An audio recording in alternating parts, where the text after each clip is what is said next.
Welcome to week 31 of my Mallorca training vlog. With only 3 weeks left to go now before my trip, I've just been on Strava to see how many kilometres I've cycled since the beginning of March. In that time, so from March until now, I've cycled about 4,000 kilometres, and I have to admit that even surprised me. It's actually quite a lot, so it's no wonder that I'm actually starting to feel a little bit fitter. This number is only really confirming what I've been feeling out on the bike over the last couple of weeks. So on Monday evening, I went out and did a fairly gentle 12 kilometres with my other half.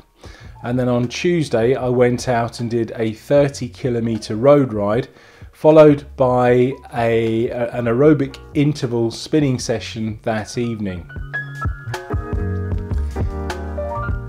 Now, the road ride that I did on Tuesday afternoon was fairly intense. I'd just signed up to one of Strava's summit packages, which gave me live Strava segments on my Garmin cycling computer. So to try it out, I decided to ride up one of my favourite climbs up Edney's Lane. Now, long story short, the Strava live segment indicator kicked in as I was approaching the climb, and then I just started going up it as best I could.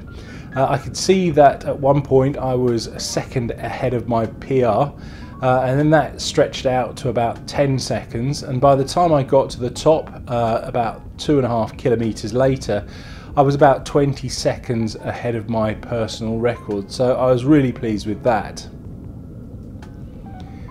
Unfortunately, that made the spinning session a little bit tricky as I was fairly tired, but nevertheless I gave it everything I could, and my heart rate was going up to around about 92% of my maximum, so that was an excellent evening's training. And then basically I took Wednesday off because after those two pretty hard sessions my legs felt pretty fried, so I thought I'd better give them a bit of a rest.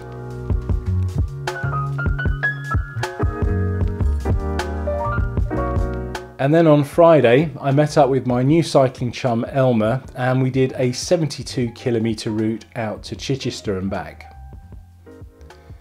Now, the outward leg of that particular ride, we had a really strong tailwind, and we absolutely flew along the road. At one point we were riding along and we were at my kind of race pace when I did race back in the mid 2000s. So we were going along at like 40-45 kilometers an hour, and it wasn't a massive effort for me to keep up, so I was really pleased with that. But then unfortunately, as we turned for home, we had a massive headwind, and all we could do was just select our best gear and just tap away as best we could. One of the advantages of riding that particular route with Elmer on Friday was that I had to climb up a hill that I haven't been up in about a year or so.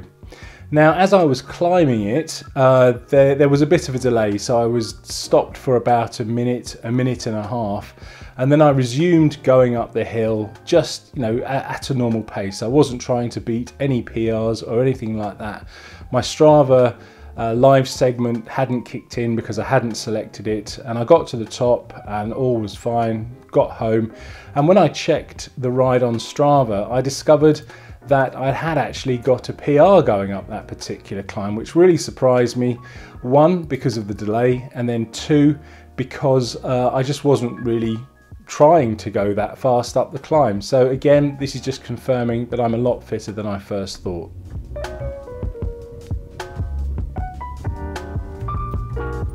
Now, it is a little bit unusual to have gained a bit of fitness towards the end of the season. Yes, it will stand me in really good stead when I go to Mallorca, but traditionally people go out there in early spring specifically to build up their fitness. So I'm just going to have to see the positive, see Mallorca as an opportunity to build up even more fitness, try and carry that over the winter, and then go into my 2019 season with the highest level of fitness that I've had for the past few years. So if you found this film useful, please like and share, and if you'd like to get the most out of your cycling, please consider subscribing for my regular weekly uploads. Thanks for watching.